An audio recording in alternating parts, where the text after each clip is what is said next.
tu e fa tu ai mai wa ai e fai longa pai ona fecha lai le vesi solo o tanga tani na bo e fa ma I mali no to malo oni si fai mai se le I chai chai o se la pacha inga o me ni tu ai o lana fio mai pe ona bo no a fio mai li I a o e fa tala no talia Yesu a o yai lo wava no wa pu le taimi ana tamai le u ne eto tangi yatu Yesu a lo fa mai ai talo fai ua e tu ai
fecha lai le vesi solo o tanga tani na bo e fa ma I mali no to malo oni si fai mai se le I chai chai o se la pacha inga o me ni tu ai o lana fio mai pe ona bo no a fio mai li I a o e fa tala no talia Yesu a o yai lo wava no wa pu le taimi ana tamai le u ne eto tangi yatu Yesu a lo fa mai ai talo fai ua e tu ai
wai, o ene e tu wai.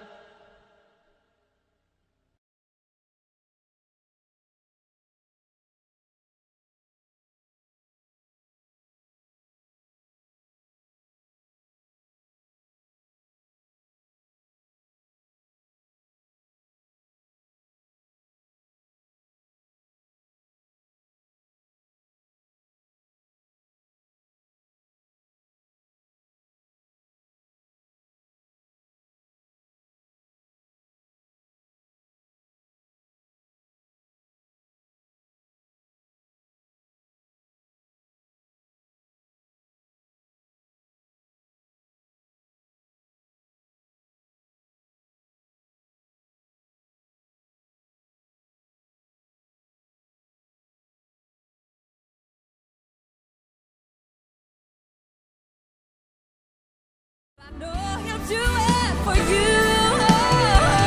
Jesus is the answer for the world today.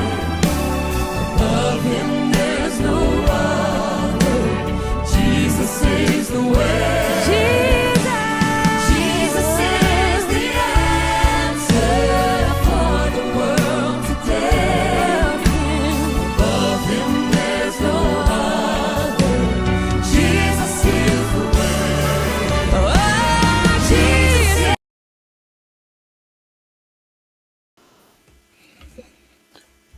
Ia, bia le tua i le nei tula fiafi. Ia e mua na avere bi inga marwhaptai i le tua. Ia oro na lofa mno na ngalei le nei asto nai. Ua whape nao na tato au lia mai i lo na ngalei molo na lofa. Ia oro por kalama le nei o le Jesus is the Answer podcast i le nei asto nai. Pei o na masani ai. Ia o lea ua tātou wheiloa i le nei aso i lungo o tātou por kalama. Ia i te tonu foi ua wawe a mata le tātou por kalama i le nei aso. Ia sa masani o na tātou a mata i le i tūlai ongo. Ia ona o nisi foi o fuafuanga whaale maanofia. O lea ua wawe a mata i le tātou por kalama. Ia i le nei fiafi. Ia ai le aluloa le tātou por kalama ma le tātou whaktai ma le tātou whaktalofa i le nei fiafi. Mua wha mole mole share atu le tātou por kalama. Share le tātou por kalama i le nei fiafi. Ia i lungo le YouTube. Ale ngati lea whapea le tātou Facebook. I le nei fiafi ia au le vi inga ia ma le whaktai i le atua. Ona o rona nga leima rona lofa leo o toe maua le awa noa e wha e ina i le tātou por kalama. Ia i le nei aso to nai. Amen. Wai tari tonu ia o nei vai aso e tātou te le loa me te tupu.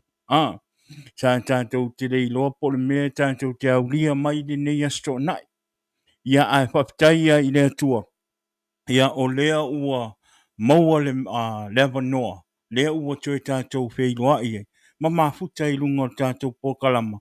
Ia le ngatai lea ua toe maua lewa noa e wha ea i nai le tātou pokalama. Ia i le nei asto nai. Ia o le vi inga ma le whaktai mawalunga na i le atua i le nei fiafi. Ai e whaktalofa atu le nei fiafi. I sunga i whawhea ngainga. Ma o tau whanitua ai le ngatai lea ia whapeo tātou tina ma ta mama tutua sio tātou watinu. Talofa atu le po kalama o le Jesus is the answer. Ia te o tau i le neia fiafi. Whaptai la o tau nofo talu. Whaptai fo i lo o tau on sa i lea aso ma lea aso. Amen. Sauni atu o tama whanau i whiau mga luenga o le aso a le ngata i lea whapeo ai o tau sunga i whawhenga i ngolo o tau nofo talo mou tau tama whanau. Whaptai fo i le upo le atua o lo o tau whanga ina ai le lafu ma mo i le aso i ma le aso ina i a whapena o na mautu ma maua loto tangata i le atua. Amen. Ia whapena o na whanga peo o tātou loto i le upo le atua. Ia i lea sa ma lea sa o lea whaatalofa atu ai por kalama i le nei afiafi o le Jesus is the answer, i la o tau sunga i whawhengainga ma o tau whalitua. Ia ai le ngata i lea whapea o tātou ta mā, ma tina, ma tutua, po o au sina sina o si o tātou wa tunuu. Ia i le nei afiafi, ia o le whawhetai ma le vi inga na i le atua, ia i le nei afiafi, ia whawhetai fo i le atua. Ia lea ua toe maua le avanoa ma te whaavaalua atua i ma le sunga ia tala lei Esekia, ia mai i Samoa, whawhetai na i le atua.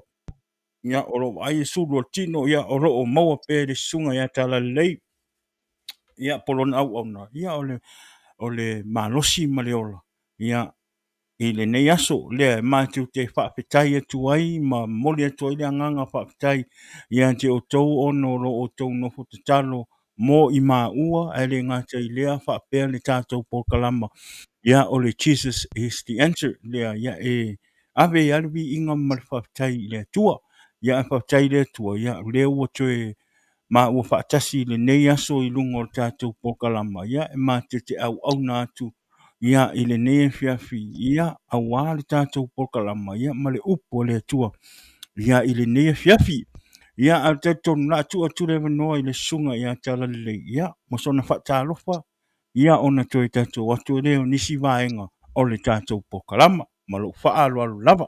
Amen. Ya, ave le vi inga ma le tai le tu o nei tu la fiafi. Le lofa ma le topolo o tu sulfua, mai se si o tātou wola. Tātou o nanga, mai se fo i tātou tautua, tonu a inga, tonu ngā ruenga, o nuu ma lana whanga o le mālo. Mai se fina ngalo le tua, whata alofa atuai, i le suafa manu malo i Yesu Keriso, ia i le tātou pokalama i lungo le penga te whailangi. Ia le li i lana tausinga, mai se fo i o lana whaasoa, o lana foa i le soifua ma le ola, mai se o lana whaamalolonga. Ia le ola ma le malosi i o tātou tangata, mwhai e on tātou toi wheiloa i lungo le nei pokalama. Ia e maulunga ele vi ingo le tua, ia e whaatalofa alo ia, i le suafa manu malo Yesu Keriso, i le tātou mātanga i lunga le penga te whailangi. Ia vi ia le lii, whaatei le soifua maua, soifua manuia, ia o le nei pokalama, ia.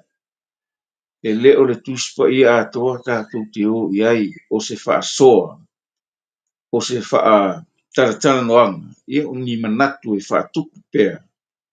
Ia wale atia ina o lo tātou wola whale nganga. Ia o se fsosoani ina ia whai o na tātou se tuwha, ia mawhawhasoa i le awhionga le tua. Ia tono e se teini, ia tātou wo le awhionga le tua. Ia ai, ia le li i le nei aso, o whai o na tātou toi seiloa ia.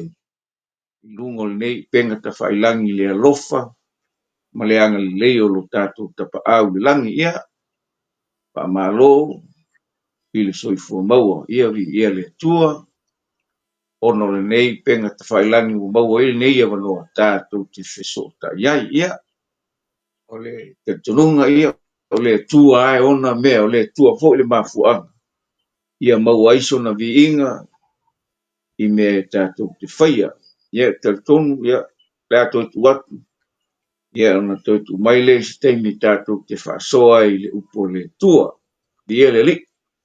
Ia, amen. Ia, ole whatalofa na, ia, maswa taifo e sunga ya tala le ilunga ta pokalama i le nea fiafi. Ia, whatalofa li ilo sunga tala le, ia, malo, wa umi Awa wa yas. tunga te taio. Ia, wawawi. O le melo ye, emo. Ia was, malo si fua. Malo, ia. Ea, tari tonu ia o le neiva i aso ia ua saun uni umai tātou, tari tonu po i o nai pisi o tau i ngā i Samoa. Ia wā ho i le alo atu i aso o whānau, lota maiti, ia amu ia o kou o ngai whai ia ngā o mākou i ngei, o lewanga uma whai ni mako loka maiti, o ngai fua whai ngā le keimi o a onga ka maiti. Pero le mafuaaga lenā e tele na vave na fai le matou lo tamiti ia e taletonu ia o lenā ua sauniuni uma outou Samoa ia i le loka maiti faafetai foʻi i le atua o tatou fanau auā e ke loa lausuga talale au mafaufau lo i mei o loka maiti ke magakuā vaikemi e kai Samoa kusa o e ais ka miki o la fia le loka miki. La is ka miki pe e o lo loka miki pe e fa aku vo ngan. An wa kele yo me ko kupu. E fai o le aonga o le afo. O la umau. Ai o foi la lo mau. E ke ngofo i luma o la pe o la pakaka ingo o la kama po la kinga. Mako ia o le ia le mau. Ai ala malela au por siri po foi ngale ua wanga sasi ama sasa. Ia o risi foi mea. O le aso foi loka miki. E fosi e kaka lea o arkala. Pe se skill ko kongo la ka ingo pe se item foi ngale la ingo. Pe e fosi foi ngale ka ika yo aku le aso ngai e kang.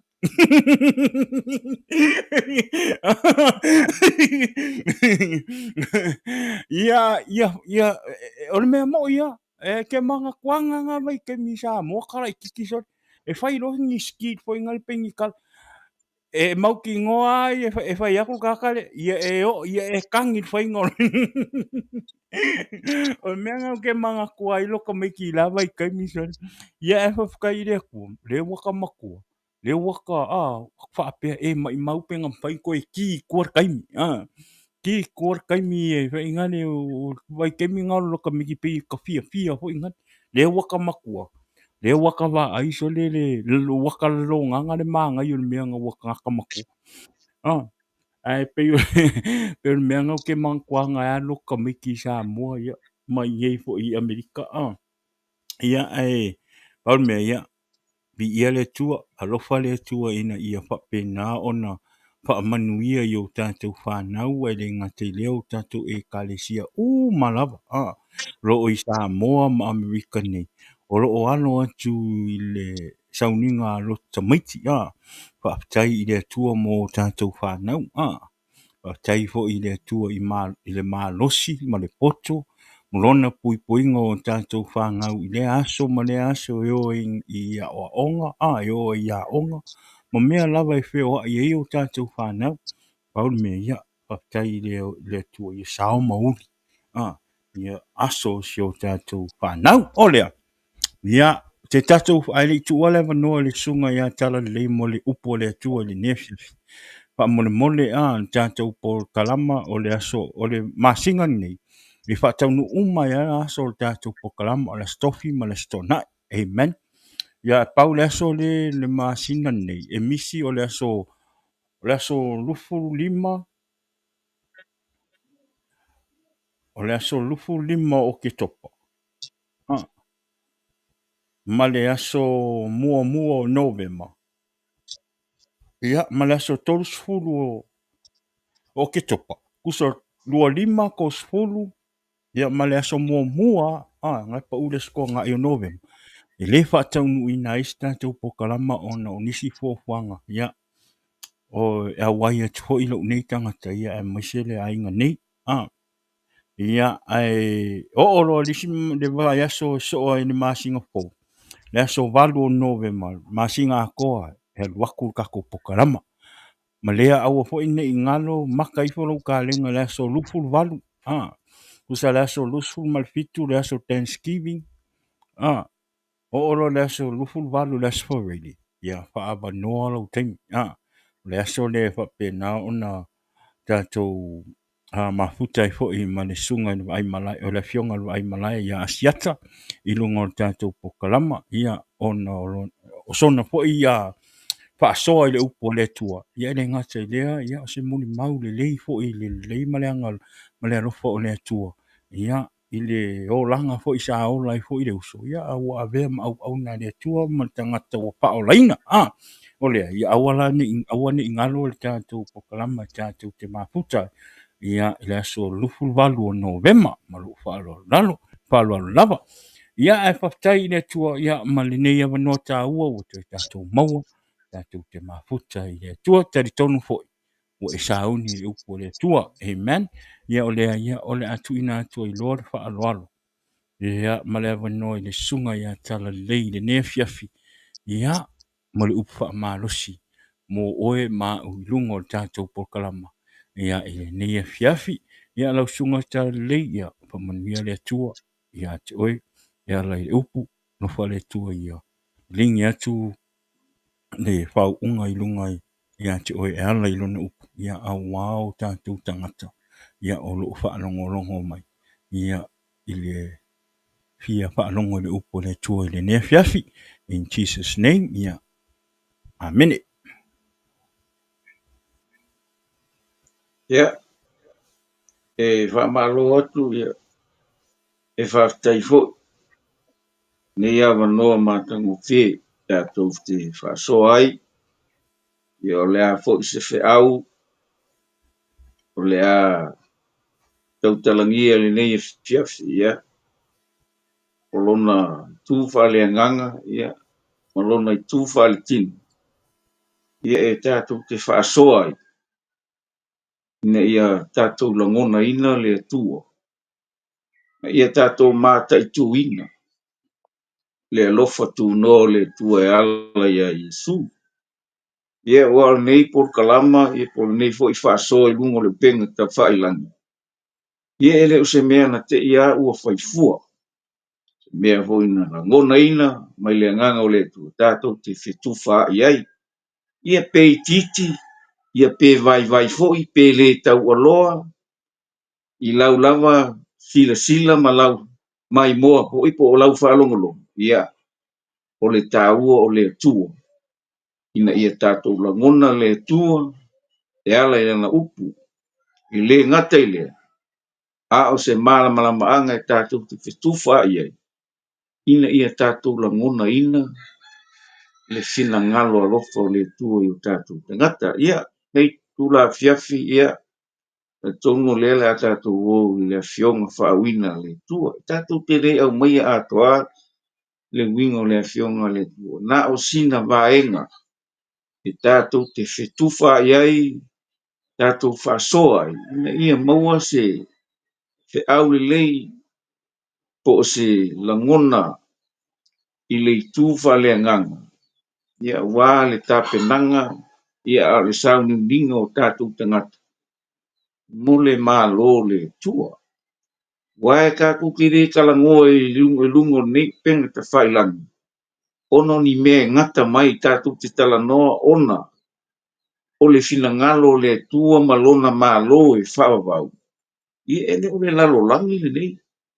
Ele o mea wa ai o tātou mata. Ele o mea hule ka kuke whaalongo i o ka kukalinga i le pisa o. Ia o le makau kia o mea kupu i malo ke kele.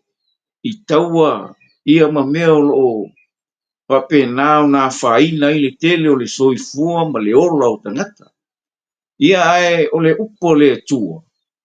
Ele o le o langa le nei tātou te, le ai o le manuia i le malo e whaavavau o umona tā penaina i le atua.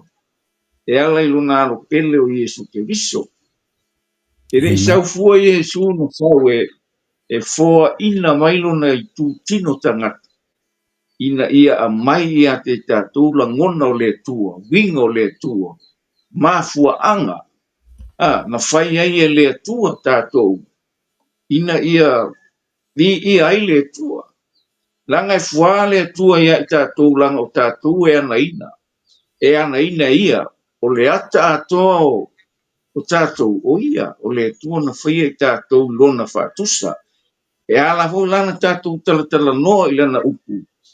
Ina ia langona ma tātou tofu langona ina.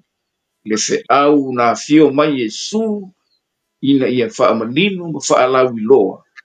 Le manuia lai wha tali mai. Ai maise o laenga lue Yesu tau tino ia ilona tama ma whautua mo i tātou. Ina ia tātou au le lei lumo le tua tusa o lona fina ngalo. Ia langa ko o le upo le tua. A o ainga ke wha au le lei o, e ke kango wha au le lei o e ala i le upo le tua ono Yesu. O Yesu na sau whatau muina, pelo fetanga o tula fono, ai maisi o salamu. Langa o ia na mafu ai. Na sau la ia whakau mu, langa o ia a vea pelo fetanga i pelo feka, ia o le tula fono, ia e o fo i salamu. O ia na whatau mu. Lea langa sau e mai, le fe au o le whatau muina. Ina ia tātou la mona, le fina ngalo le tu e ala mai ana pelo feta, ia o le tula fono i teimi o Mose, ia o le au faisalamu, teimi o Tavita, ia ma le au tusitala o le fina ngalo le tu.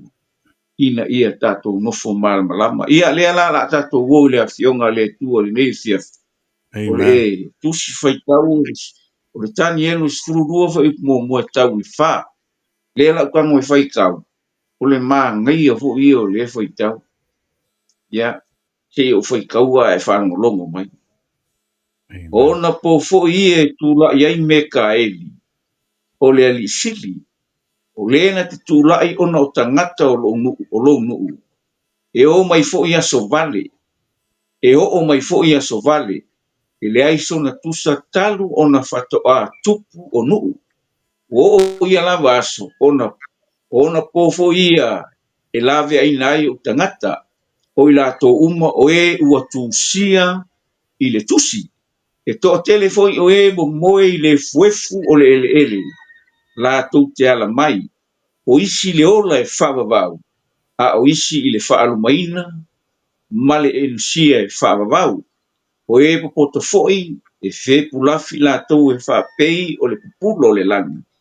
O i la tau foi u whaali li waitangata e o tele i ami utonu. E pei o fetu i la tau e whavavau. Whavavau lava. A o e tani e lue.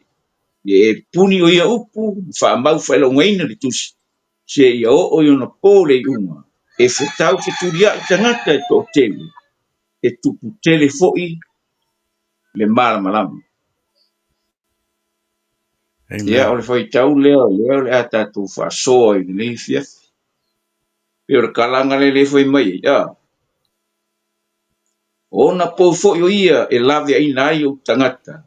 O i la tō uma o e ua tūsia i le tusi. Peo ngā ufo ia. Ia o aka ko mafau ia i le menenga mai e tani e. Le nga sau Yesu o mai. Le whamatala mai i mta upu e limo tusia i on. Whai mai ia. E koe o ka ngaka e ami o le koe kū le mangui. A o ka ngaka e ami o langa e koe kū le malaia. Te na whai kau aku.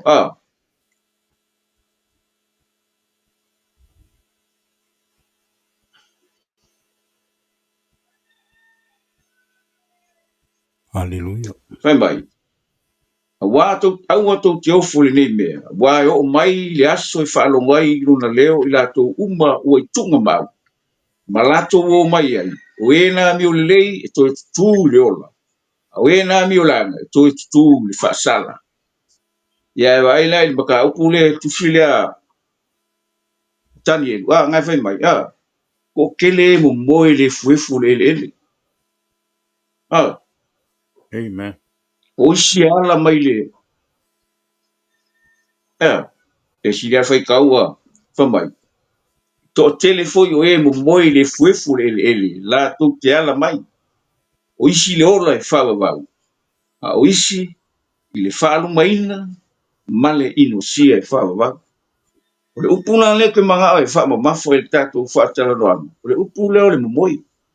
Ma le upu leo le ala mai. O le mafuanga o le mea le inga ala mai. Ma le mafuanga hui o le ngei mea o le momoi. Amen. langa kalango mai le mele a mai tan ye le sau Yesu fa mangi pe o ka ko foi ka o tu sila yon e yai foi le yon es fu tasinga hu e mai e Yesu il fai upe lo sumali fa mai Yesu o nei o le to tu mo le o le fa tu mai ya tia e wi lava inot e o la lava i longa wi o le kalango mai le moi le kala le Amen. a kalango fo ia Yesu i kusile yon e anu fa fangu ia la salo o lai moi pat Amen. wo ki la salo ale mela le ke fie kala ngoi ka ku fa so fa tasi le nei fiafi ye fo yo lo ma u mai le nei fa tele no le mo le wa mai I le mele ka u I moi a e o ki o le li o lai ke moi o lai ke moi Yes. a se a le u ma mingo a e o ki e ke le moi Bia lady. e ke le moi o Yep. lai fa ka ngai nga oi e kai o mai no soifua o malo gola e ke alu sa o a se o e ke le moi la e ke le koe ku le fai mai Yesu le kau kala I Paulo ia Tesaloni fai mai e lia lava le pu ma eskusa sa wale angel si e lia le pu le tu aisa langa e mua koe ku e o moe o no ia kensi o Amen. le upula le moe o le upula le whangau mai le upule ala mai o le ale mea le inga ala mai o e le ngai oki o ile la mafua dan ma fuang ngelinga e ala mai kai mi le ri ai pu kau ke le lor kai mi e sa wo Yesu nga or tamanga ke sila fia a or kai mi sa wo Yesu e sa wo angin si male alanga pu le ku fa fang lo ka ku ya le fioki o ya Yesu ka kala le ke moi le ke moi mo lo o ka nga ko le Amen. yo na ngai ma fayang ai le na fayang ai ala i do kingu ala ke moi le moi lo lai moi ke le o lo ile o malama le mele le sau o ile ri o le lalo langi wa le ka ko fa so ile vai aso le ke o le nga o le sisi me sa o le mela nga le fa ko e ke le o lo fa le nga a wala le ri o le lalo ka singa o ya ka ko uma malama le le ile kuma o ki o fina ngalo le tu ala ya Yesu o yo ka nga ko malama o yo ka nga ko le au o yo ka nga kai ke loa winga o feta lenga a le tua le nga sauia ka penga inga ka ko I mela le Amen. ai kau kele ho o kunga mau pe kau kele fio ye I lo mo le mau tino e ke alu o ta ke moi pe o mai wala au e ke moi la ko e sau Yesu e ko e fafangu o Hallelujah. na ngol mele fai mai ia tan ye lu I mel o e ko e ku e fa mai o isi le ola e fa ba a o isi le fa mai ma le imusia e fa ba le la u fa so aku a fai ya ke ka ko ngi me le filangalo ye le tu e ingosi a fai ya ka ko me le filang e fa mai Amen. ye e loa mo le mauti ngoa langa o le kali a leo le mea a fai e mamafa a fai e malosi a fai o lo ku fa le kingo e nga o lo ku a le ke mali e fa mali e lo ku kingo le tuna nau o ha mea ye e mali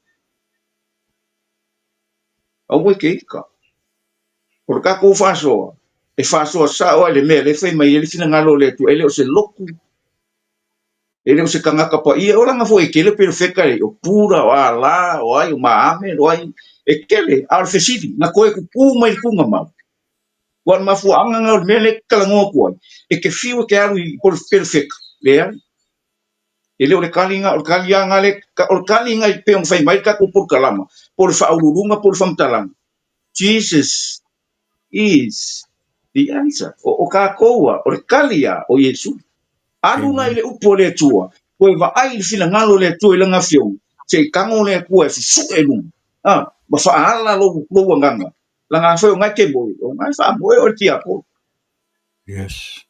wel ma ngai o le fa mai me ingusia langa ngai ka lango ai fo puse fa linga ele sao se mea ingusia ele sao le ko va le ko ngai va ko le ma ngai ele la fa no lo ile mea la fa mai yes le fa linga nga ave yesu ia ioni ile moku pa kam Viere tua.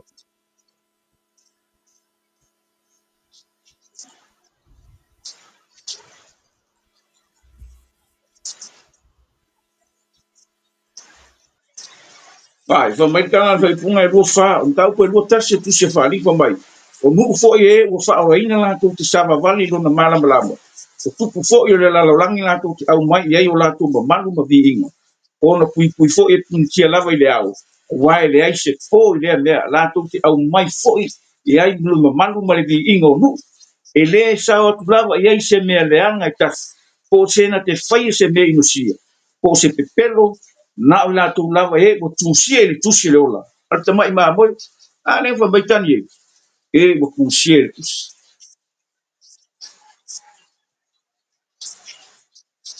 o inga ke ave se me inusia i lo so i fu ma lo ola o e so i fu le ola ni o inga ke ave se le fa ma inga lo ka e ko fu ka ko ma kua ma ka o fu yo la ma kua ma ka nga ye la ki te loa wa inusia e fa ma inga o le mo kua le ana a o Amen. inga mese o umanga fulua u toto Yesu menga lengo o vaku lumo ka Yes. kupoka lama o Yes. umanga fa mama u toto Yesu sia langa le Viere. menga lengo ka ukingi o a uskanga ka mi o langa o uskanga ka sala o a uskanga bukwa le le o lama ai o umanga fa mama u toto Yesu menga lengo ka ukingi Yes.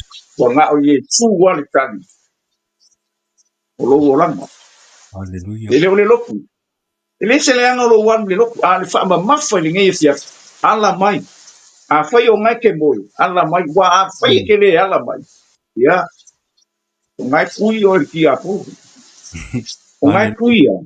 a i ngā pulo mea o le kingo i mea e whaafia fia o le o langa o a mea ngai ke fia fia o le lalo langi ngai o ngai pui o mai kala Yesu ala mai o le ka ua i o ka pu e mo fai aku ai le e makara ko pukala e fuale tua langa o ka kou o longa whaafisa e mo fai mai punga al whaalinga nei sen me le anga le ai se mea inusia le ai se mea pepelo le ai mo se mea fa mai sao le mea le manga o ye le tu ar kala lu mai kange mo kua o te sikanga nga mai kange nga sao Yesu fa mangine o e to tu le manui mai e to tu le mar longo wi te ka kau nga mo ngo le nge e fia a fai o lai ke mo e fa le ngang ya Yes. Viere wa tua. kau nga ya wa kau ka ko fia wa kau ka ko mala mala mala alu fa ka ko ka ngako le au ka ngako mala mala ile o le po ile o ka ngako le po ai o ka ngako le mala mala o longa winga wa ia ka ko le li o le mala mala o Yesu fa mai o Yesu au ni o le mala mala le la langi o le mu mai e kia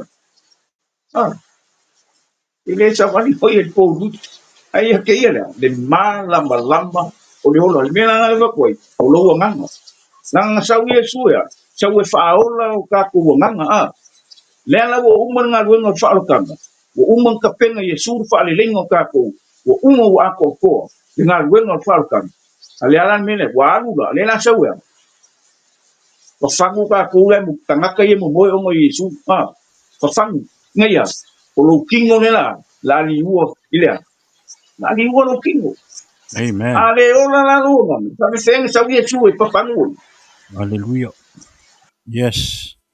ala mai esia langa le nganga o ka ku fasoa o le nganga o ka ku tu fai o le ase me au mai le nganga o le tu ka ku por kalam e ro mal mo kingo o lai e le tu me kala ngo ro sua po Yesu ya o le mang malo o ye le rofa e o ye le mo kingo Ua iai le fa'amalōloga, ua iai Amen. le fa'amagaloga. Ioi, ae. Hallelujah. Ua iai mea uma aisa, langa ka kalangolo ia Iesu, ka kalangolo le ako oko me wa sa. Le anga Yes. ngasau e fai le mea e ako oko mole laro lani. Inga ia ka ko ile mea lau uma nga ako oko ka penga ile tu. Olonga malo, le malo ya. E kalango ile ani okongu, e kalango ile fa maungi, e kalango ile lofa. E kalango ile sai ma fa pale pale. E kalango ile mama le pa ia o le tu. E fa au penga inga ai ka ko. Inga ia fasa inga ka ko mo lunga malo e fa. No, la me sa o después. Ile sa o ni vele anga le Moni me. no. Sa. Hallelujah. E vem ka ia nga langa le to ke kingo nga kula ia le kingo e o le vai e o le fa longo. So se me. Ai pe un ka ku ka kalangia pe a le finangalo le tu ala ia Yesu. O se fa man si au. O se fa soa inga ia. Ka ku la ngonga inga le nga sa. E au mai le lenga, au mai le manui, au mai le a. Au mai le se au nga ia. Ka ku ka penga mo longa malo fa. Ile le anga lo wika. Ile le anga ho le. Lo fai kio. Ile le anga ai pa wan le. A fai ka ko ke ika ka ko ke fai kio, ka ko ke fai fai. Ko e anu le fionga le tu acha. Langa o me ke fuinga e ko e anga i tu mai ai ata ko. Inga ia mamanga ko, ia pa ia ka ko, ia fa sa inga ka ko mo le tu mo long tu. Ya, kamera kalanga le fai ko wa kuale.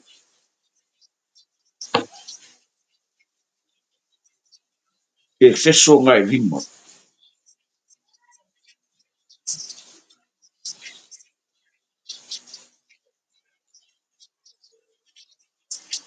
Mai, o le mene o fai mai ai. Ala ia oe e moe. Nāma e tūlai mai ie o. Wha malama mai leo ke riso. Ia te oe o le lei.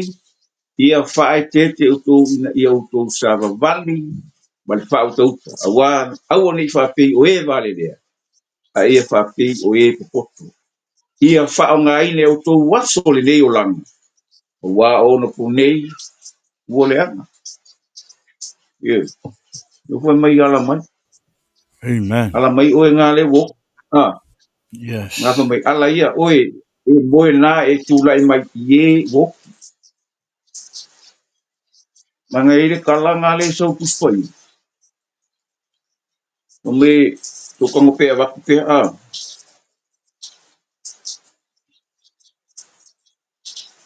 Manga ia i o kala whamai. A au le fia i la le tini. E ui lava i na ola. Ua oti ia. Ua oti ia. O le fia au le fia i la le tini. E ui lava i na ola. Oti ia. Pela bianga le whamai. E kako whatore le fia. A whai ke fia le kingi. Ia. Ke ola po. Ia. O leo. E leo ia ke oel koe ala mai. Ko e ala i le kaimire whai e whamsingonga o le ngofo ali singa. Nā sau le whaalinga e luas fudu. Eo.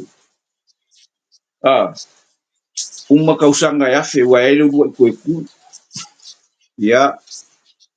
Ka ngaka ngā whio ki lai se ori, ka ngaka ngā oki lai le sami koe a mai ea koe whai whamsingonga. Ngā uma. Eo. O sa o ai se ori.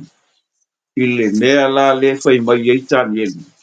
O nisi ala mai, i le ola e whaavavau, a o isi, e ala mai le whaavamaino, ma le on ino sia e whaavavau. Ka mo pe whai kau apuru mene me e whaalinga le losku, nga ia whaamamingo ia ka kou mene, i keo whapepo wa e le whai mai Yesu, o isi koe kule, i le manguia o isi koe kule, i le malaia, i le la kongai wakule le mele, a kongwe, Pamai, amu ia mona ua pa ia le ua iai se tofi i le ruai toe tu. E le o fo i le pule le oti whālua ia te i lātou. Ai avea i lātou mu whai taulanga le tua ma ke riso. Lātou te whai matupu fo i whaatasi mai i tausanga e afe. Pe atoa fo i tausanga e afe. Ona te talaina leo sātani ai le mea na pui ai o ia. E alo tu fo o ia whaasei mu i tu e whāle lalangi. Koku ma koku whāpotopoto ia te i lātou i taua. Pe o leo nione o le sami lātou ona tele. O ai fo i lātou ma folo le lalangi. O lātou si o mia foto ngala wapi le au pa ia ma le ai wha pelefeleina. O na wifo leo le afi mai le tua i le langi. Ua susunu mina ia te i lātou. O le ti a polo fo i le na pa se ia te i lātou. Ua la fo ina o ia i le pa afi ma le teio. E iai le manufe ai ma le perfecta pelo. E pua ngā ai i lātou le au ma le po i whaavavau. Na uloa fo i no fo ali tele sina. Ma leo te ai, o so sola ese la langi ma le langi o na ruma. E le iloa fo se me tuai la ua. Nga uloa fo i e na o, tangata nuu a toa ma li, o tu tū luma o le tua, o na fola leo tusi, o fola fo i ma le tasi tusi, o le tusi leo leola. O na wha masino ina i leo e na oti i mea, ua tusia i tusi.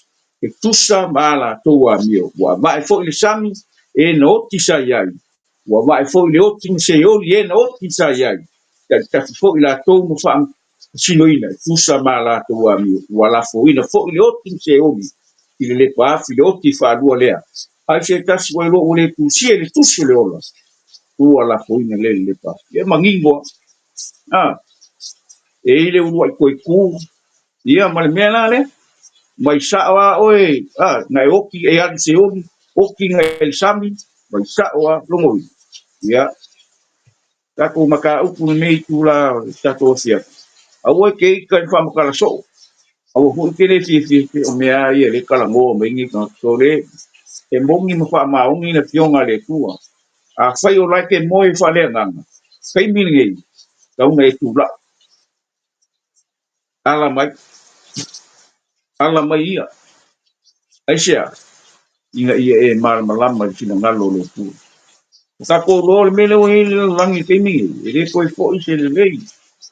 Ile ko ia ingi me buka ko ngā ho fa fa ngolongo ko ngā shut down ko ngā ia ka ilo ia wa o museum ki fa ngolongo ia o le ai ma ko ki fa ngolongo ma wa ia ko ia le me wo o ia ile pa e mal mano te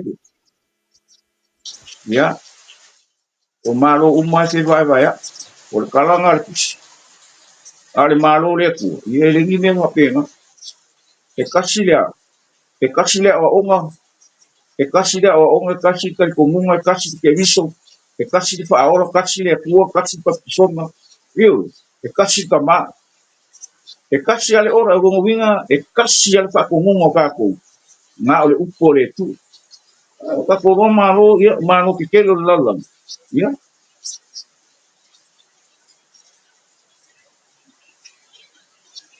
ala mai e sia ano me ka kau no ta ko tuli tuli mata ia le fina ngalo mo le afiong pa awina le tu ka ko va ai me le a no me le moi a e man fu fu porque le foi o menos que vai aí que escolher tem que usar uma songi o fio que faz a wala fa o que ele malo que estamos todos ele não foi lá no na ele mais ele só se me ama ele tu a sobre que na frente ele foi o campinho o fio que ele foi ainda o lenha estamos comunicando o lenha no por cala le po ele o se está filo o não le promise le po o mele so skangata ave le po se me alo fo fa pe po te ele ko ko na ngai ama le ai le mo ko ia ele nganga le anga ngai ia o la tau fai filistia inga ia fa uma pia le maro sile samsung ia anga le tau kala samsung anga le fa i loa samsung ia ta lila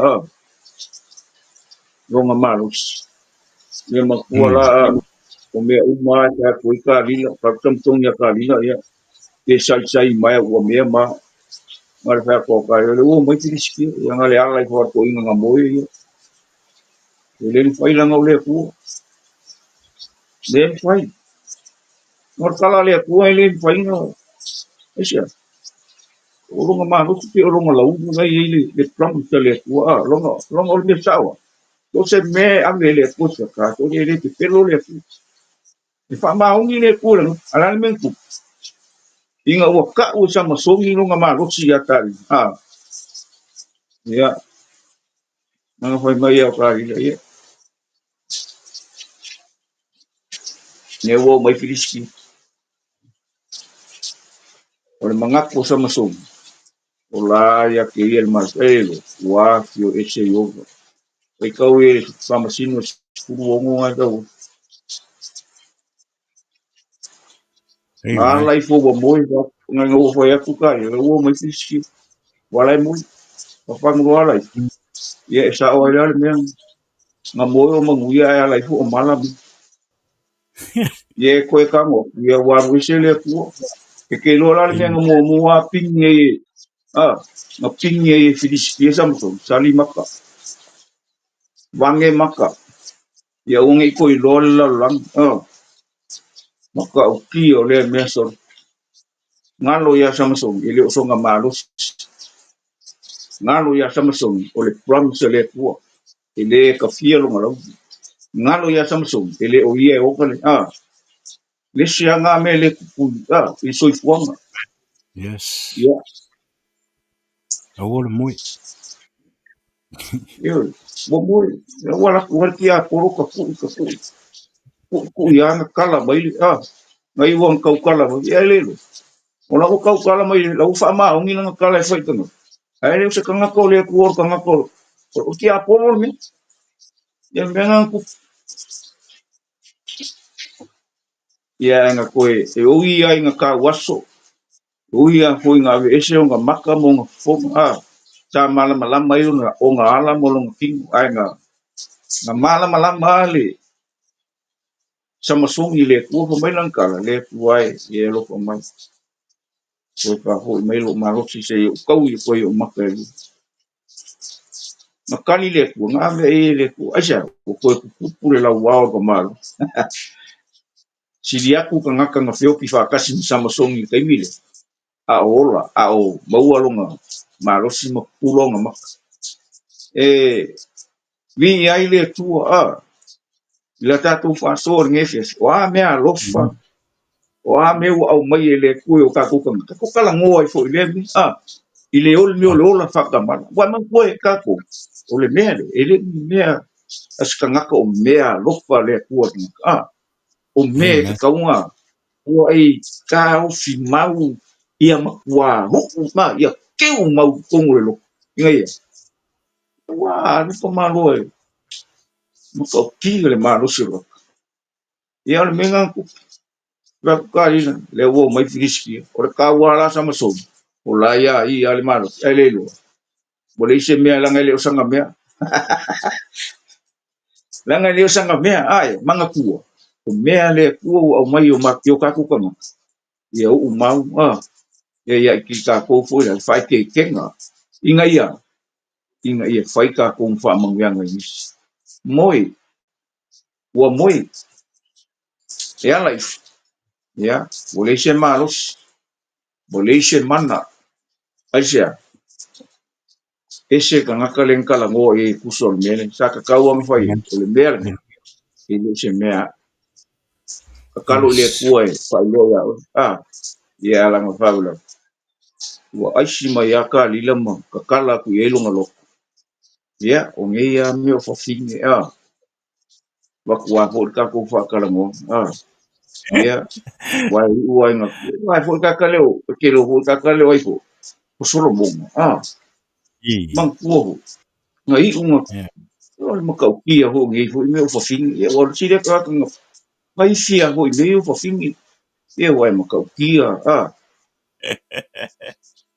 ya Kile anga o ke ele ga siano. ko ka ko ele ko ka ko ya le o fafinge le ya ia a o le mea le o le ku'ugagau ia ma le malosi a o le fili ia ae fa'afetai le atua le ua sau iesu fa mai iesu o a'ugi i le sesi le se kasi o ai ia ua laga famaiga maliu iesu alu le lo seo a mai le kili ia lea lau kakologi o lē koi ai a sesi pule ua le fa mai iesu ae faikau o le mataupu e lua valu usi a mataia o su valu Amen.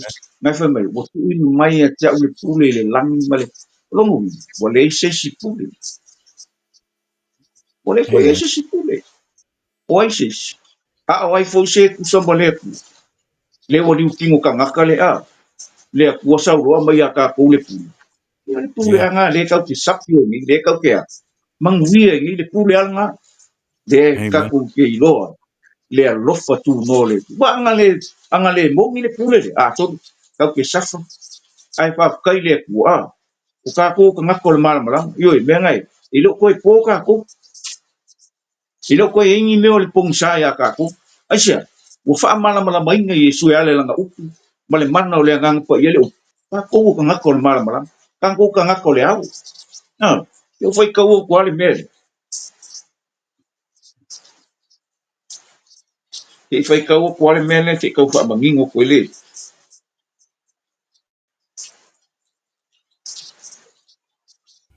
Ia le mai tu. kala le mai ia fa'apea fo'i na ua tatou loa ona pō ua o'o i le itupō e ala ai e na momoi ua ua latalata nei iā te i tatou le ola sa mamao ina o tatou lua'i fa'atuatua ua leva le pō ua lata mai le au o lea ia tatou fa'ate'e se ai galuega o le pusa a ia tatou ofu tau o le malamalama ia Amen. tatou sa vavali ma le makagofio e tusa i le ao aua le poula aua le ona aua le faita'aga ma le matai ma le femisa'i ma le matau a ia outou ofu i le ali'o iesu keriso aua fo'i le sauniuni mo le tino e o'o ai le tu'inagalo ua Amen. magasukulu kopu pai pusukasi se magai ai o le faikau lea aua ma le ogā e wa aua ma le faita'aga aua ma le femisa'i aua ma le maka'u aua le makai ua o mea uma agei o lo'o kaukala le afioga le atua le mea ka'u o le ola o la pa'ia ma le amiotua Mm.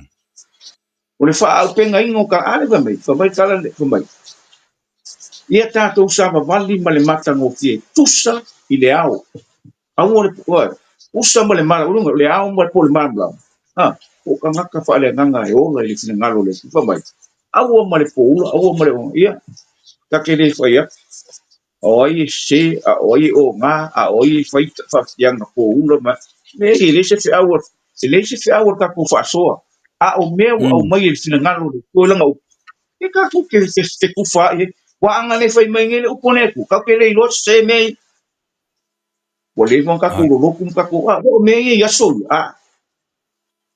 ke o i fa'afiafiaga agu'u ia a fai ngai poula agu o le e makaukia mo ia le kalagoa mai le pusipaia aua ia ko sa vavali ma le a kalagoa le makagofi ia le ku'u makama e ave ese aisia nge kau ke faia le mea fiafia mai le koe kako Amen.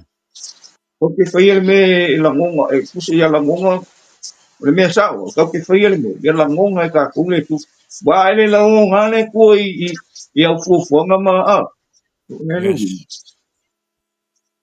nanga Ali. kau ka ko lagoga le tu e ke lagoga le agaga o le tua i lau kalagoa sa'o e ke kauga e lagoga le agaga o le tua langa ia kakou lo le mata'a e lē koe kupu mea ia e lē koe Amen. o'o mea ia e lē koe ai mea ia ua makuā i lalo kakou vae esa ua fa'amanu mālōina o tatou tagata e le ali'i o Iesu Keriso aisia langa o ia o le manu mālō ia e upu fo'i le apou o tatou manu mālō a'i nei mea talu o ia Mm. Yes.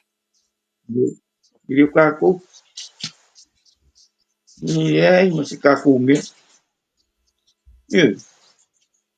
o le oki ko i fili ngānu e rungo sa kau o kaua sa kangi mo uma o kaunga le li o lalo mo uma e le lo o le mea nga sa o li o le kupu o le kaunga le li o lalo ia e ku mauanga me e le lo o le ko i fili ar nga sa o fa o ki o le e sia nang o i o le kupu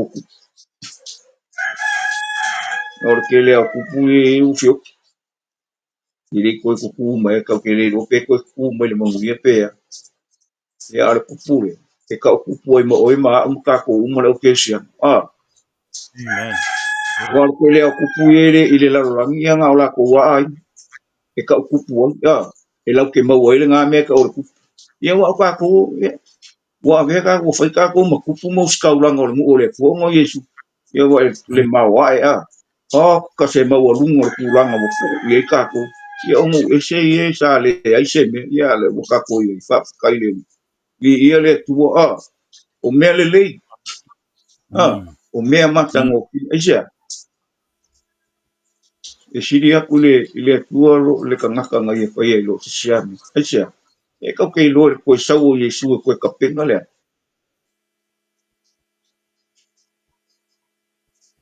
ko ka penga ka langa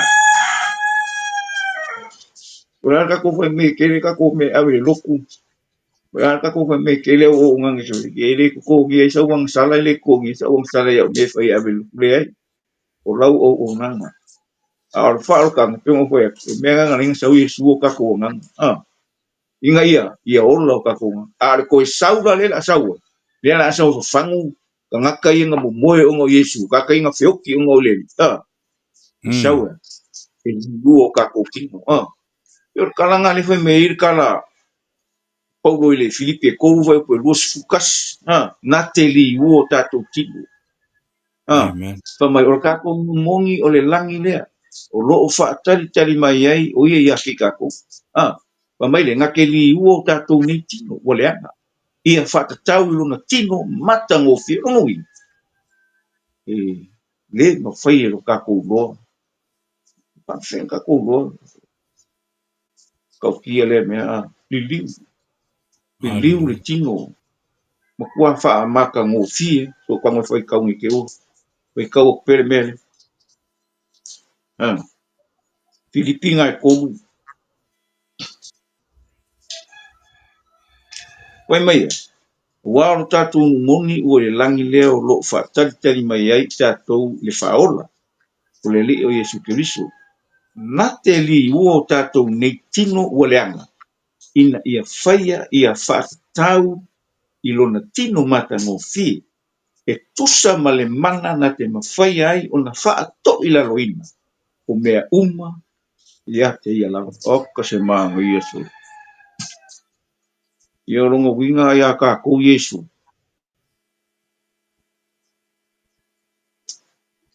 Ua mawhaia nga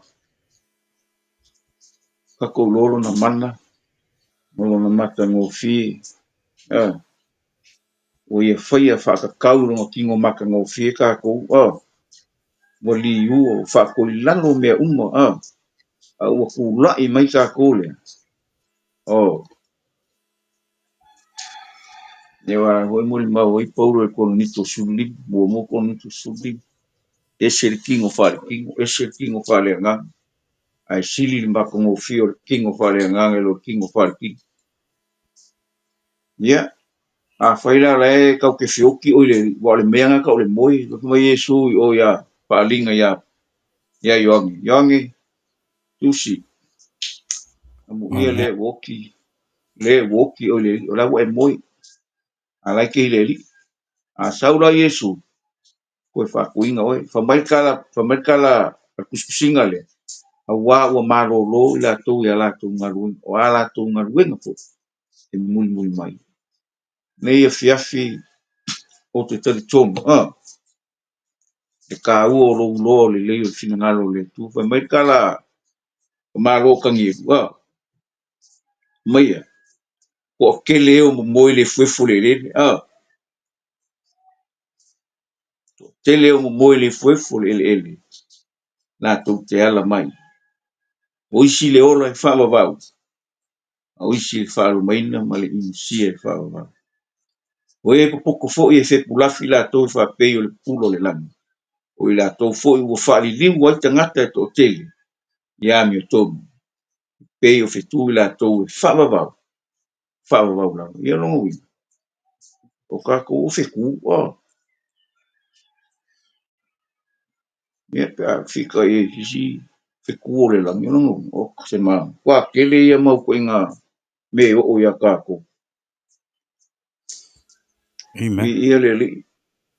ia le tu ale mela manga ia le foi mai ia su ile yo ngene ya la sa foi mai ilo ka ngo pe va ku me I fa manga ia le me o fa fang nanga ke ro e ka nga so vale nga me be ka ko fe ka ko fa ka se fo o le se u yo kala le ringa o komba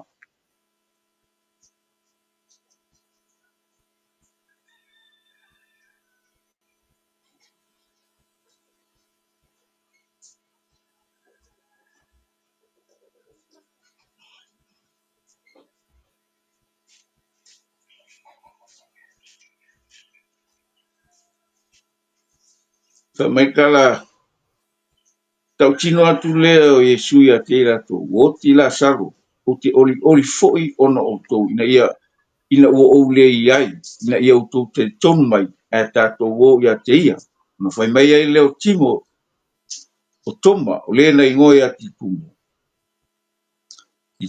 I lona auso so ia tato o foi ina ia tato o ti fatas mai ai fai kaula fai po su ko fai mai fetalai e su lo noti a wala to masalo fetalai o ia ile ta oto o ia ile ta oto ma moi on tau tino atu leo Yesu ia te la to o ti la salo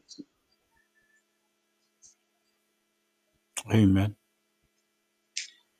fape mai ona so le ali e a fai o moi ia e ola o fetalai e tu Yesu lo noti a wala to masalo fetalai o ia tau tona moi o tau tino atu leo o Yesu ia te la to o ti la salo ua o te oli fai foi ona outou ina ua o le iai ne outou te tonu mai ai tatou o ia te ia pa mai ka fai pule a sukas ua fetalai atu ia upu ai muli ane ua whape atu o ia te latou o loo moe la tatou o la salo ai o te alu e whafangu ia te ia al mera le fai mai kala le lilo o kipo koma ona fai atu le o toma o le na ingoe atitumu ilona au uso ia tatou o foi na ia tatou o ki whaatasi mai Amen.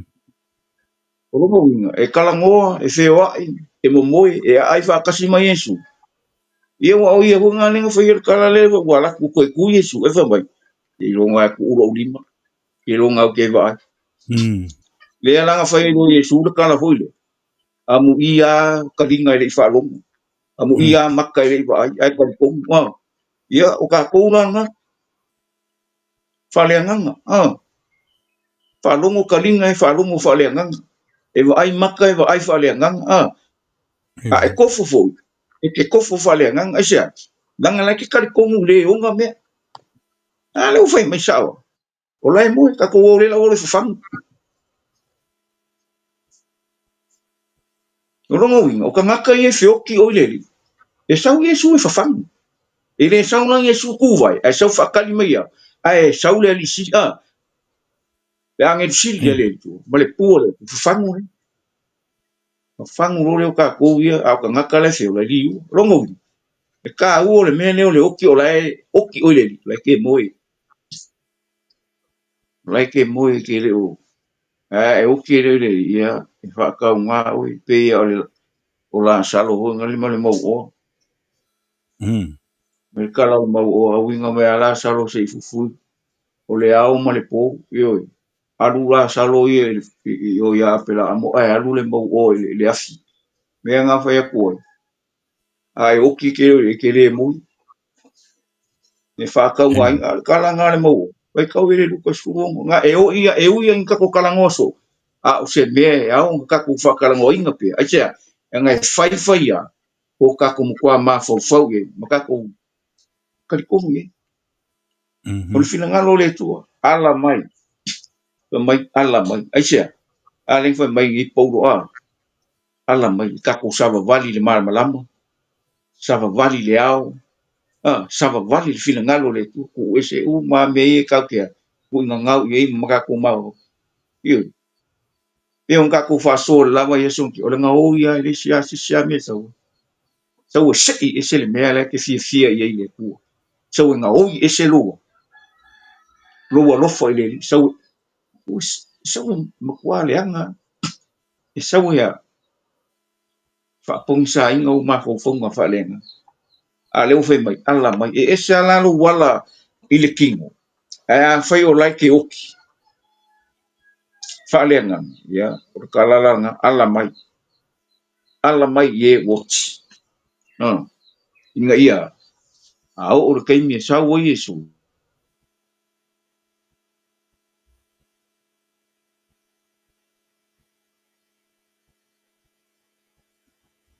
Hallelujah.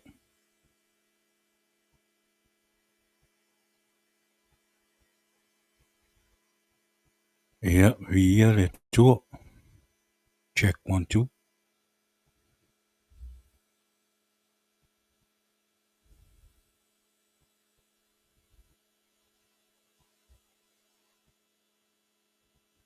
Yeah, hallelujah.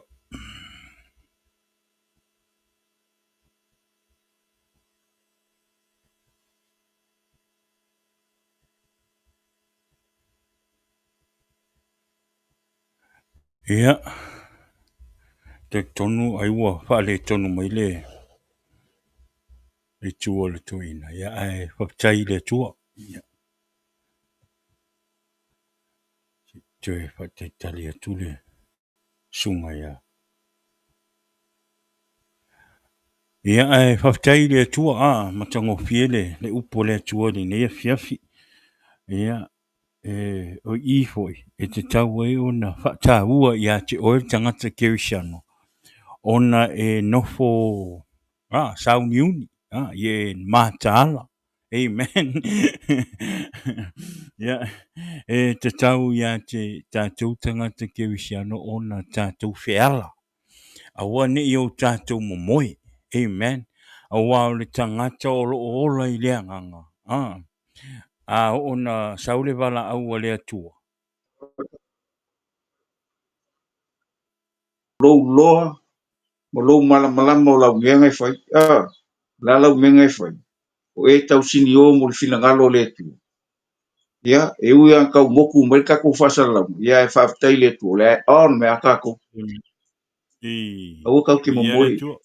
o e momoe le pō o le ae ogaga aea tatou matala la le uiga le upu matala o le mea ga ala mai fa'aleagaga kakou fa'aso o lenei fiafi ia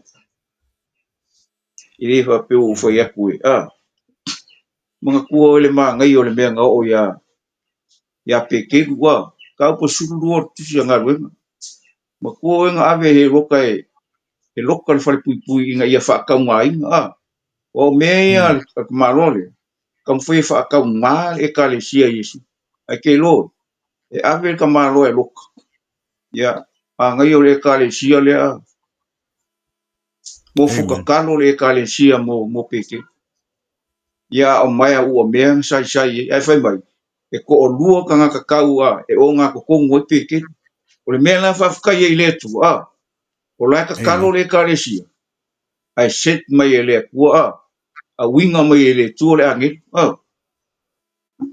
ia Hallelujah. so e ave fafo e mai falepuipui ia la o lae momoi e la kula le angel o lae momoi mai le e o le uali le ima seilo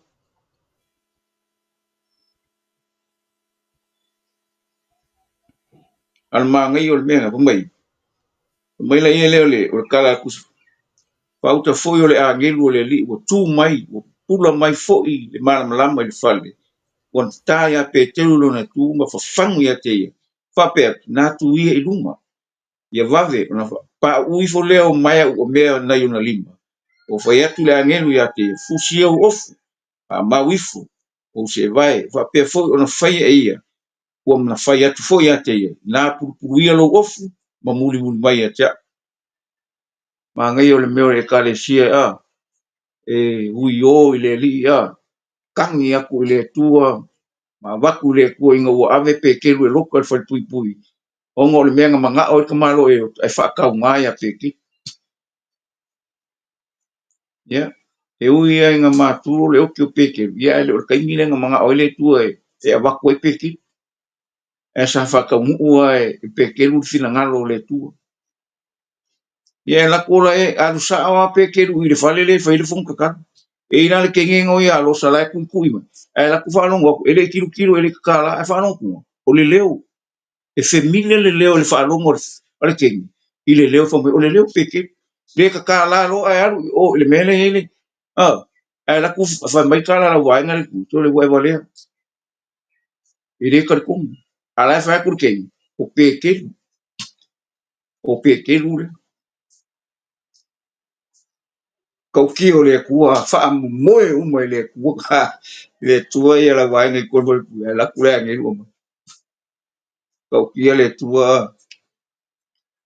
ia ngā mai lo le ia le kakala le le whai kua e mai kua ko peke wa o fo isa i le ai se mea whai kai le ewe wa me ka ku ke o le ai wa me ka ku ke kakalo i le liwa le whai mai o le sko rua po sko koru mo o ke whai ala longo e le whainkai le kuang a mai le karipea ka kou loko whakas ku whakas i le nganga kas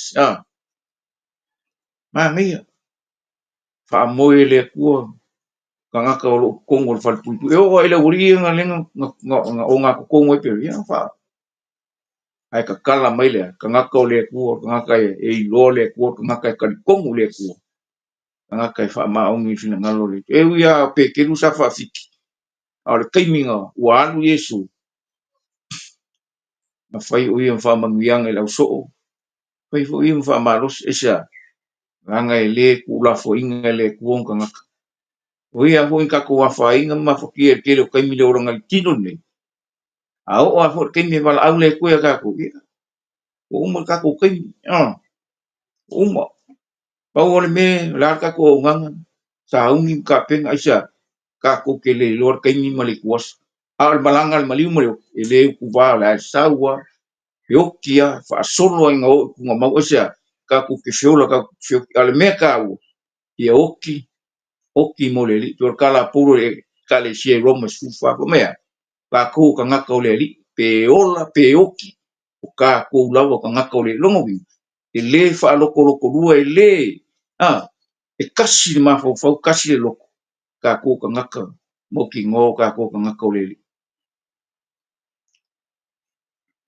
e o ho le menga kuri kuri e ngi ka ngaka o saulo kupo ka ya ka vik o le me sawa mo le nga oki saulo o lewa nga ku'u e le kua ia ka vika le olo sau ai fa mai kala ka vika le ai e le olo lima le u fa u inga longa wing o ka ngaka i lo le kua ka ngaka ia ai sia lai lo ka vika o saulo mo fa u inga le nganga o le tu ale se senga la le uri langa ka vika ng filfili le ku au saulo o le menga manga nga o le ngu inga o manga nga o le ngu u fa se ku ia o ka ua o le ke mi filfili le ku nga ele foi singa vese oi nem vezes e faku mau vai o mo fori ning prom sele ko ya ka vik o lo mo fori o mau le ala o sau Yesu le tino le ala o ka kolo pa ka mo o le prom slanga o Yesu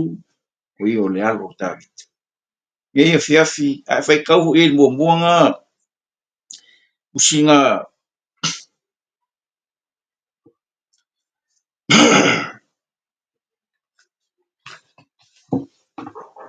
mo Samuel o mo suru ngai le menga le nga mo e ia sau bo marang au kau ia wa ku ka vik ia o mo moi ia o ia apingelu kai kai a la ku ka vik a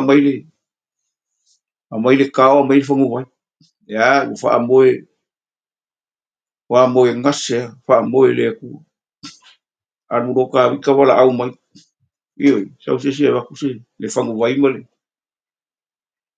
e ma fu e kala wanga le ngo fa ku ka vika ya sau da se wa fa maungi ai le la kwa ka vika mai ka mal fangu vai ya lai mo mui inga foi kala nga sau go ya ka vis e ke faia o e me sili mai mang ma lo aisha ele o ye le limo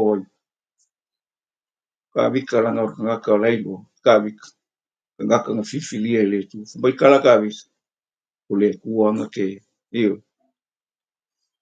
me ngai ma ngai lu do le kua ka ko do le kua ka ko ma malama finga ngalo le kua a ka ke le so nga faia se me aisha ka ke faia ma le malama le upo le ku porque o ngai fu vai ke ka ko a o ka ko fai ke hu au onga a tof ele tu fa wing a ka ko lo le leia o la ko le mano le ngang o le tu e la ki faia nga wenga le ai baba ai ngai lungo pen fai langi kelo o kala maso ama kala le anga fai skam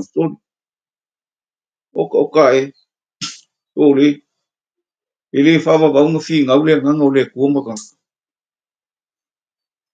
o ka ko ka kofi le ko ka ko ka e o ngo le ku o lai le ku ele le ya la le fa singo fai o ka le ka ai le u ye le ngang o le ku ke min yu na o le ka ke le lo fotunu al me sa o me umai ke fai o kala ko i fo i uma ko ia ke o ranga kala Yesu o mai o me ke fua nga ko i fua mai ke o leila le fua nga ku wa a o me o ngai a fua nga ku ra o mai le sala le ko e kai o kai nga ro fo le ku ka ele fi le ku le masala la ngol mi si le me le fo ngi ka ko me complain la fo upu maka nga la fo upu maso ka ko lo ngi lungo pe ka faila ki e o me lo nga ngai lo le singa ka le sikau ya faia le tu e ava le tu e fa lo ngi on tangata e manga o la le tu i no filanga ye ka ko fe ava kai lo e le si fa mo la lo e le si lo foi le si lango le mele ma foi le mele mesu ia o to fe al fan longa wing e la foro ka ko upuia so nga fai loka le ai mo se alofa le ai se fe al fan yo le aku poisa mo kua mo e a fa le nganga wa ka alo ya le li lo lo ar kaimini ka ko kula mai ala mai ina ia ka ko fai el fina ngalo le tu mai ala mai ia ole manatu o tu ole nei fa talo noanga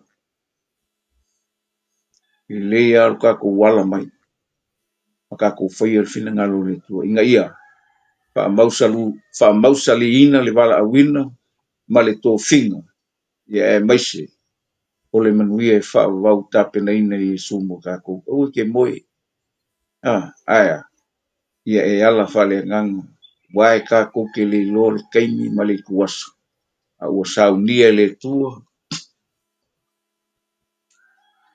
le malo mo ka ko le malo le ola e fa ia pe mo fa mai kuspa ia e le sawa kuase me insia o se mea pepelo se mea le i lona malo o le tua e paia o le tua e mama o le tua o le alofa o le tua o le sauto o le tua ia e ka ko ke maua ai me uma i puso na mana mi e soifuanga ka ko o le tua o langa fa so ma lana fo i le aso ma le aso wa fu i me ka ko ke maki ki wai o loo manatu moi o a fu i me ka ko ke pole ia o lo i le tua le sosia ma le tamawa ne fiaf ia o ka ko fa so na ko mai ala ia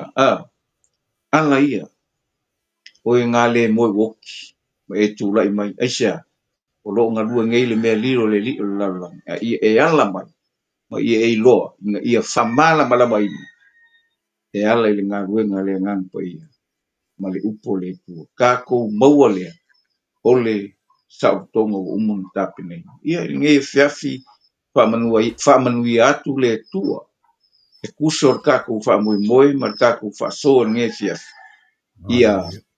Ia isiang se langona e tupu pea. Tuso le upo le tua le tātou whasoa. Whamanuia le tua. Ale upu ngā mo kākou. A whai o ngai ke moe whalenga ala mai. Langa e lia le pufa uma. E lia lawa. Inga ia whafangu e oro. Pape ngao nga moe mai kunga mau. Ongo Yesu. Ao kākou e oro. E li ua tātou. Aisea. Langa ngai ke ala whalenga. Ngai ke ula whalenga. Mai marama lama whalenga. Ia le whasoa ngā nge fiafi. Ia whamanuia le tua tātou maftanga. Maisi o tātou whasoa nge fiafi. God bless you. Ia manuia me uma. Sau ni atu fo i mo le asar whanau a tae au. Ia vi ia i le tua i whamua whanau. Ono Yesu. Amen. Yeah, amen. Ia, whaftai le tua, matango fiem, ma nei le upo le tua. Ia, i le ne fiafi. E ui an tau yeisau, singa tama i wha le tonu, whaftai le tua. Ia, o le na toe maua mai a le sunga.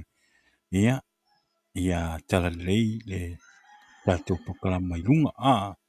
Ai, maloa, whaftai i le tua, ma nei le upo, I tātou tangata whaorainga e te tau o na tātou nofo mātāla, te tau o na tātou nofo sāu niui, e o na whai mai le upu, te nea fiafi, a whai o le nae moe, nae te moe whareanga, te tau o na e ala mai, amen.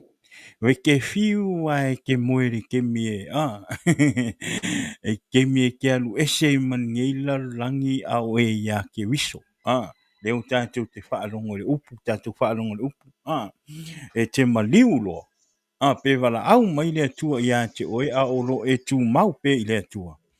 Ia, e whaila singa umi le te mie te moe, ia, a o le o lo o whape na o na fia pe, e ta alo ma whai meo le tu ina naunga o leo langa nei. Ia, o longo winga a umaturo soifua le langi nei e ke la ku e siwa le meo lo i le malai. Longo winga ngai kere o moe. E lua me a e le ka.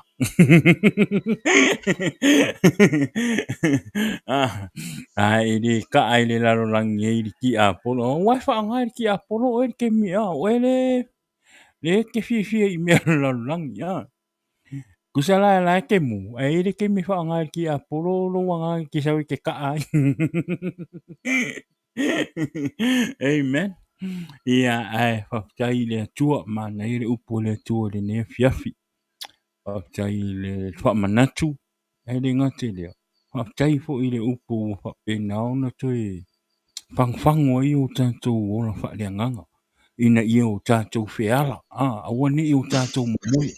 O le taimine i le te tau o na tātou momoe. Amen. Te tau o na tātou whiala, tātou mātāla. Amen. Awa whai o le nae moe o tātou ora whaelea nganga.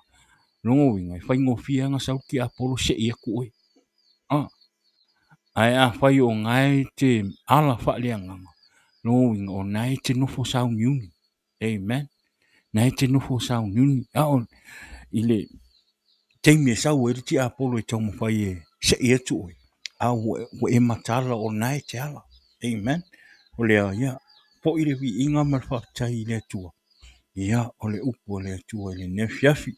Lea, whaktai mo le atu le nganga whaktai i lau sunga. Tala lei ne fiafi le upo le tua. Pa manuia tele le tua ia te oe. Ma lo lava sa ili le upo le tua. Ma lo fo ile fi nau le ngā ruenga le tua. Ai le ngata i le o le tāpou kalama. Amen. Ia e ave ai larvi inga malwhaktai i le tua. Ai anga leile tua. Tului atu pea le whaamanianga ia te oe. Ia mali o i le upo le tua. Ina ia whape ngāonga whaonga inga pe i tā ua. I lungo le tātou pokalama. E tā lai le lei ma le alofa o Yesu Kiriso. Ia i le lalolangi. Amen. O lea. whaapetai, whaafo i le viinga i le atua. Tari tonu fo i wa te le se whaamanuianga i le nia fiafi e ala i lau whaalongolongo le upo le atua. Amen.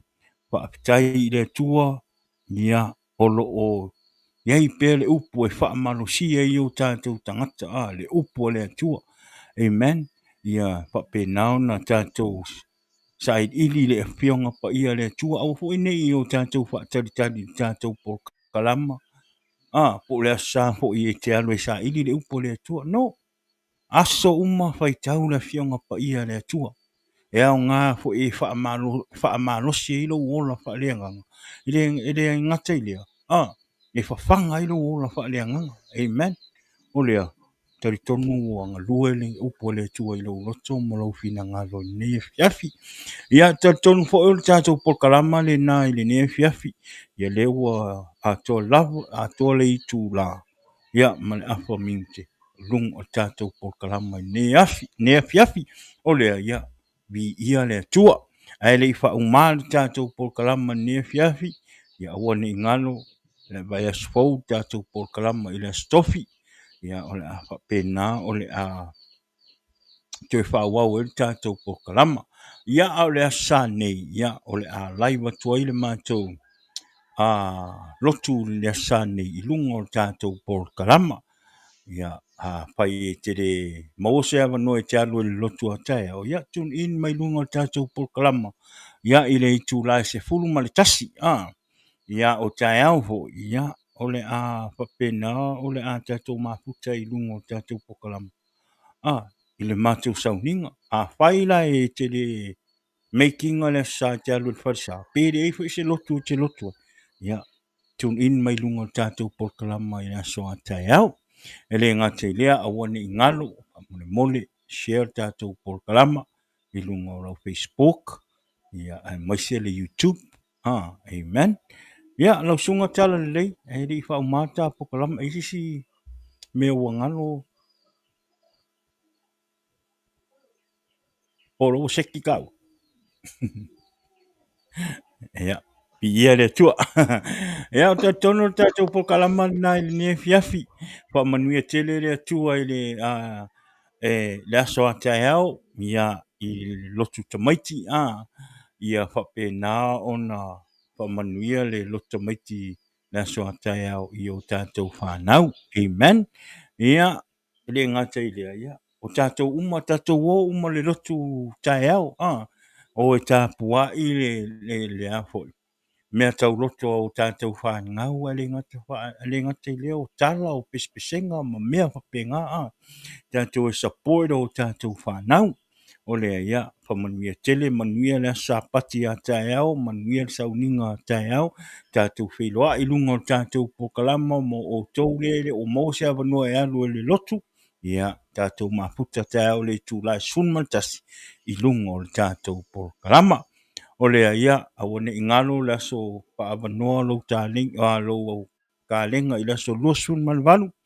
Ia, o le aso whapena o le a tātou maputa ai, ma le fionga, ia vai le sunga le fionga le vai malai ia asiata, ia pio vauliko i lunga le tātou pokalama.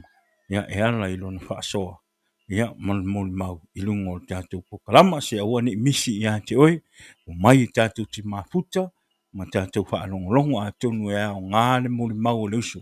Ia e whaamalosi i fo i, le lau ora wha lea nganga, le ngata i leo lau savali ma le tua. Amen. O lea ia, pa manuia le tua. Lea ia tātou wheiloa i le aso a tae au, manuia tele le tauninga a tae au. Ia, a le ngata i lea, ia wha perwa i aso fo. Pea o toi le ona ma le marosi. O lea ia e whatou whatou i fo i le nea fiafi, ia le paso le tātou pokalama. Ia le to fine a fina, malo fina. Pa manuia le tua ia te oi fina. Lofa le tua ia whapenao na maua le manoa tātou te mafuta i tae au. Tai fo i lau nofu te tano. Ia awali tātou por kalama. Ia so taitasi. O loo whapenao lo ea toi tātou por kalama. Ia o lea ia o sina folfolanga na ia i le nea fiafi. Pa manuia le tua tātou wheloa i le sa. I lunga o tātou por kalama. In the name of Jesus. Ma te whatou whatua i le nea fiafi. Pamanuia le tua o no Yesu. Amen. Jesus is the answer for the world today. Love him.